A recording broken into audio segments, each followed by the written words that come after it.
Hey everyone, if you're new here, welcome, and if you're returning, welcome back. In today's video, I'll be deadheading some flowering plants in my front yard. I'll explain what it means to deadhead and why you should do it to your plants. With that said, let's jump right into today's project.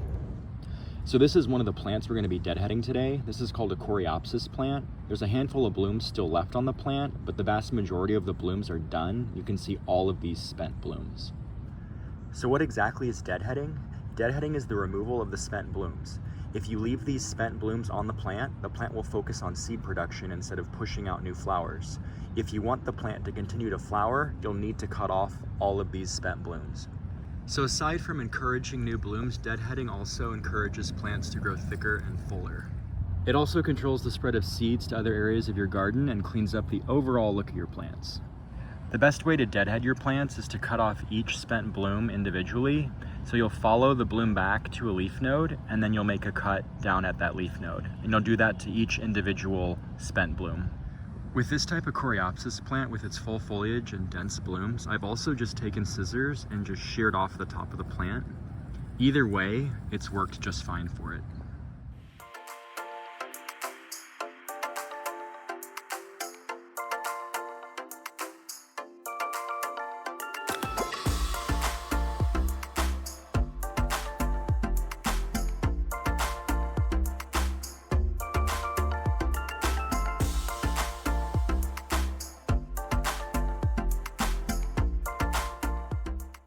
If you plan to deadhead more than one plant, you should always sanitize your cutting shears between plants. I used rubbing alcohol and a paper towel to sanitize mine. Just make sure that the rubbing alcohol contains at least 70% isopropyl alcohol.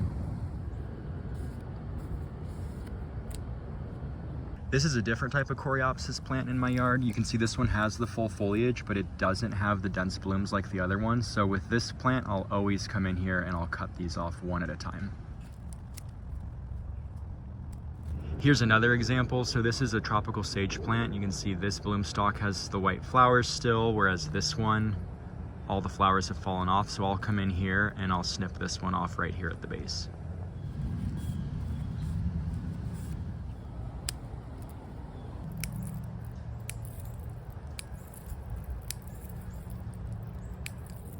As you can see, deadheading is a simple and easy process. It is important to stay on top of it though. I go through my yard about once a week. I check every plant, I cut off any of those spent blooms, and it keeps my garden beds looking great.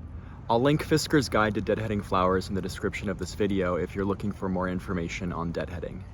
That's gonna do it for today's video. I hope you enjoyed it. If you did, please give it a thumbs up. And if you wanna see more content related to gardening, landscape, and yard maintenance, please subscribe to my channel.